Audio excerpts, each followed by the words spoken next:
Hi, I'm Markus Solbach, and welcome to the Hitter's Game Log. In over 12 years of professional baseball, I learned so much about patterns and about what a good hitter actually does on a daily basis. And one of the biggest things is they understand what they need to do, and they understand a game plan, and they understand their plan of attack. And in this book, I basically put all of these questions together for you as a player to understand who you are and what you need to work on. So I'm going to share my screen here in a second, and I'm going to go into detail about what I think you need to do to be a better hitter. If you enjoy this video, please like and share this with anybody who you think could benefit from using this book, and make sure to check it out on Amazon. If you're interested in checking out any of my other books, I also created the Pitcher's Game Log and the Bullpen Guide. They're both down in the comments, so feel free to check them out. They're also available on Amazon, and there's description videos of them here on YouTube as well. Every book starts with a little intro and a little explanation on how this book works. Here I'm just kind of explaining everything in text, and if you're watching this video, obviously you've either bought the book or you've clicked the link to get a better understanding before you want to get it. So yeah, this will all be explained within this video, so let's get started. Very first thing I have is the key points. So this will be important for the next upcoming page where we are planning an attack plan.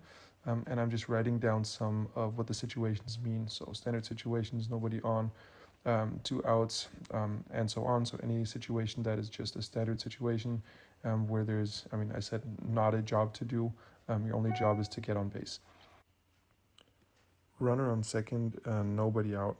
Like it says here, the idea is to drive something, but the least thing you want to do is get the guy over to third. Very important here that this is with no outs, because if you get somebody over with 1 out and now there's 2 outs, then you still need at least a single to score him, or an error or something forced. So try to have an actual plan what you're going to do here when there's nobody out. Runner on third, infield in. Obviously we're trying to hit the ball deep. We're trying to hit it far. We want to hit it over the infield. Best case scenario, not try to squeeze it through, because it's way easier to just hit something high and far.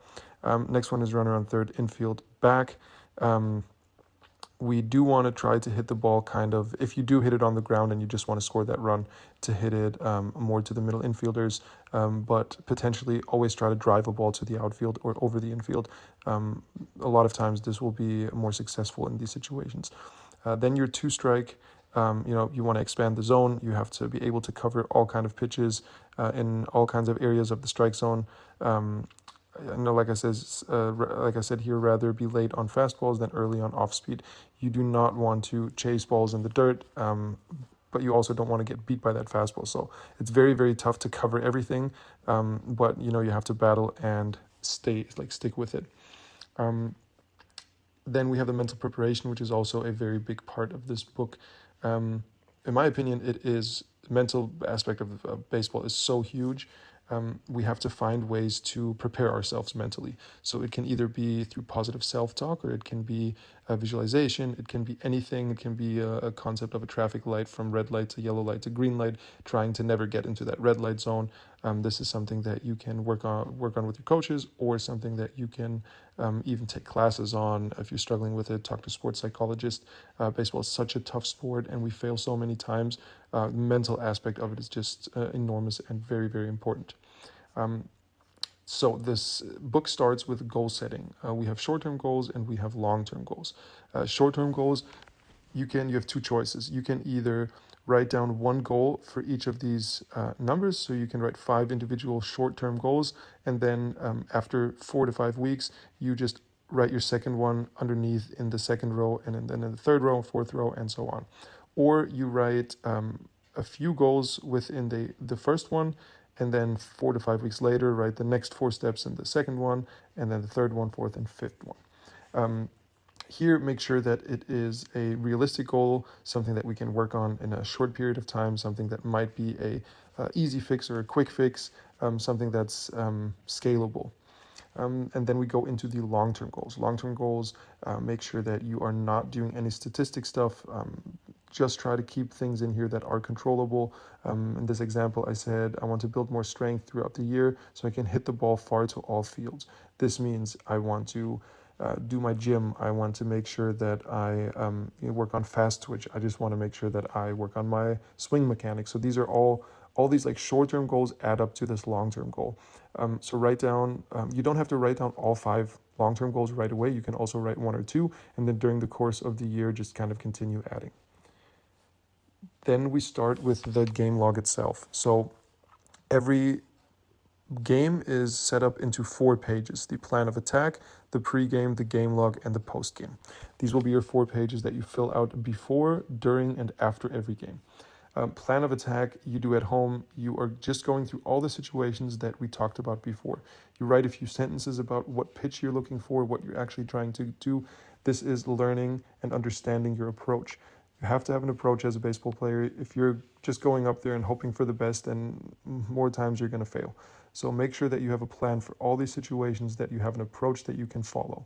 So in this example, I said I want to be aggressive on fastballs outside low. If I get an off-speed pitch up in the zone, I want to drive it to the pull side gap.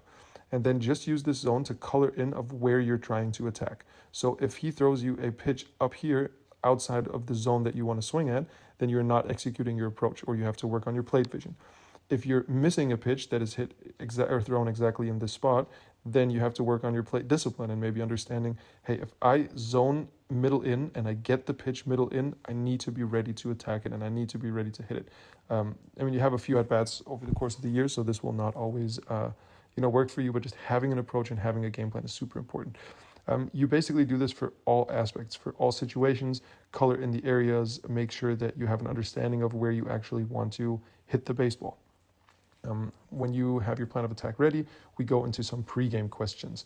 First and most important is just how do you feel? On a scale from 1 to 10, 1 being I don't feel good at all, I'm super sore, I slept terrible, everything was a mess, to 10, I slept amazing, my body feels good, I'm hydrated, I ate well, I'm just ready to roll. And then we have the batting practice feel, BP feel. This one I put in just to give you an understanding, and I want you to see a pattern that if you can have the best BP of your life every game, but go 0 for 4, and you can have the worst BP of your life and you can go 4 for 4 with 3 home runs. So this is just a little scale of how good did your BP feel, how well do you feel prepared after it, and are you ready to start your game? Just try to learn out of this, learn a pattern and understand that good BP doesn't mean good game. Then we start with the question, what did I work on this week? Writing it down will definitely help you right before the game to remember the stuff that you worked on, to not have you have to think during the at-bat, and just kind of gives you a little bit of an understanding of what you did and what work you put in. My mechanical cues, try to write these down before, because you don't want to have to think about them when you're in the box. If you're looking at all these things that we're doing, and there's so many things that we have to do as a baseball player. The last thing we want to do is think about mechanical cues while we're swinging. So if you write these down and try to embed them into your mind, then they should just happen when you need them. So the more you work on these and the more you get an understanding of having these consistent, you're definitely going to be able to call them more often and use them whenever you need. Here we come to mental preparation. In this example, I wrote down deep breaths, 4 in, 4 out. This is something that I always like to do. Then there is self-talk. You can either do positive self-talk or you can do negative talk about the opponent. This guy sucks or whatever. Or you can say there's no one better than me. I'm a beast. I'm the best. I'm the man.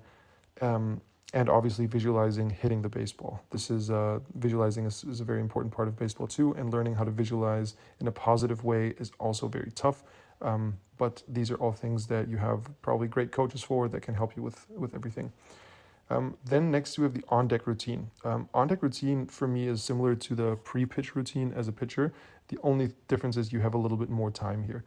Think about it this way. This is the only time that you have being so close to the batter's box without being in the batter's box. So you want to use it wisely.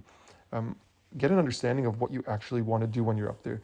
Are you somebody who just wants to close their eyes, who wants to think about what they want to do, review their game plan, review the situation, think about potential situations that are coming up to be prepared, give a quick look, talk to the guys in the dugout real quick about what the guy throws and so on?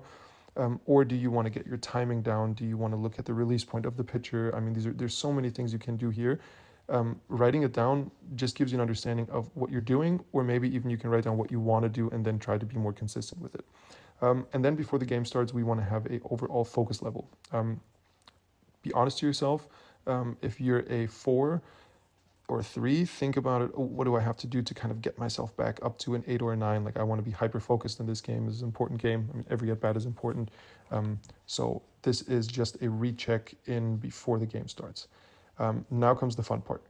This looks a little complicated because it's already filled out. I'm going to show you the blank pages after, but this is the game log itself. So this is, you can either do this in the game or during the game, right after the at-bat, or if you're a young player, you maybe can have your parents do this. You can give them the book and they can kind of chart for you. But this is a lot of fun, and I've seen a lot of really, really good hitters do this during the game, not in a game log like we have it here. They kind of like try to figure out ways how to do it real quick and write it down. And they always said, I wish I just had a book where I can fill it in. So they kind of gave me the idea. And we're talking about some of the best players in the world. So yeah, I hope that they enjoy this as much as you do. We'll start with the date up here, opponent, and the city. City just kind of makes it easy and makes it fun to see where you're traveling the world. Opponent, this is a good way when you're looking back, and if you've already faced a pitcher, you can just go back to this page and maybe see some patterns or how he attacked you before. Write down if he's a lefty or a righty pitcher, his fastball velocity if you know, and then a legend of the pitches. Important here because everybody has multiple pitches. You can make these legends however you want them. These will be very important once we come into the at-bat itself. If he has more than 4 pitches, just put a little dash after the 4th one, write a 5, and then add the pitch. I mean, if the guy has 8 pitches, then good luck. So 4 to 5 should definitely be enough. Yeah, you can add the pitcher's name here. And at the very end, if in the 4th at-bat you face somebody else, just write down the new pitcher's name right next to the 4th or the 5th at-bat. All right, here it gets a little bit more complicated. You can also use the strike zone however you want in this template, however, like whatever works best for you. But this is out of like pitching charts and hitting charts. I've learned that this is basically the easiest way to keep track of how the at-bat went. So we have first at-bat, we have the situation. It's 1 on, no out. I have my plan of attack. I know what I want to do. And I just write down what pitches I get thrown based off of the legend I created. So a 1 in the strike column means a fastball was thrown for a strike. 1 in the ball column right up here means a fastball has been thrown for a ball. We do this continuously all the way up until the at-bat is over. In this example, I wrote down circle means a swing and a miss. So if you circle this pitch like I did right here, this means that you swung and missed at the pitch. If it is boxed, like in this example, that means that you fouled the ball off. And if you underlined it, it means that you put it in play, like we see in this example. Now, this is where it becomes fun. Here, you write down in the strike zone, you write down where the pitch was thrown. This gets you an understanding of your plate vision, of your plate discipline, of just a recollection of the whole at-bat. So that's why it's important to either do this from somebody else or have your parent track it for you, or you track it yourself right after the game, because it's going to be tough to remember 4 to 5 at-bats once the game is over. So you write down where the pitch was thrown, and then you do the same things. You either circle them if you swung and missed, you square them if you fouled them off, or you underline them when you put them in play. This way you have your full at-bat.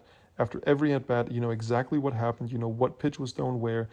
Here you don't write 1 for fastball, 2 for curveball, 3 for slider.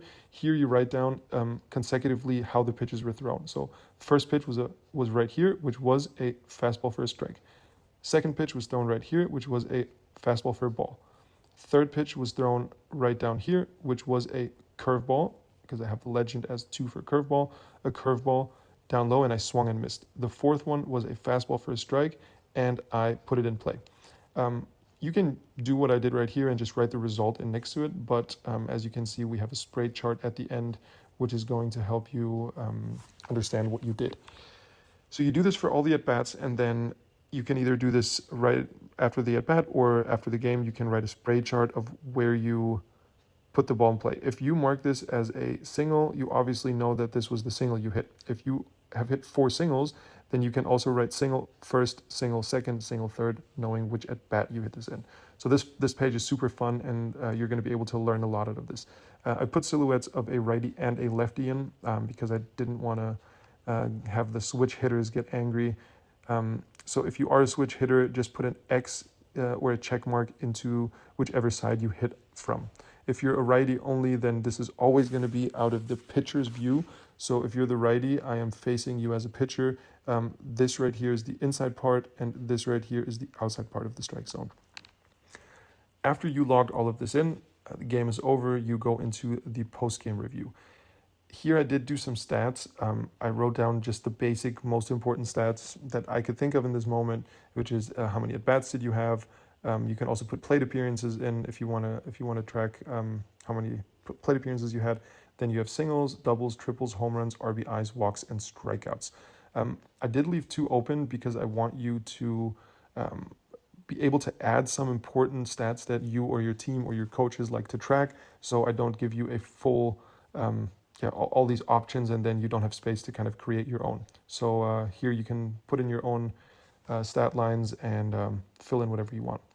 Then we come into, did I execute my approach, and if not, why? In this example, yes, I executed my approach, which I can see out of my plan of attack and out of what I did during the game. If not, if I did not execute my approach, I'm going to write down why.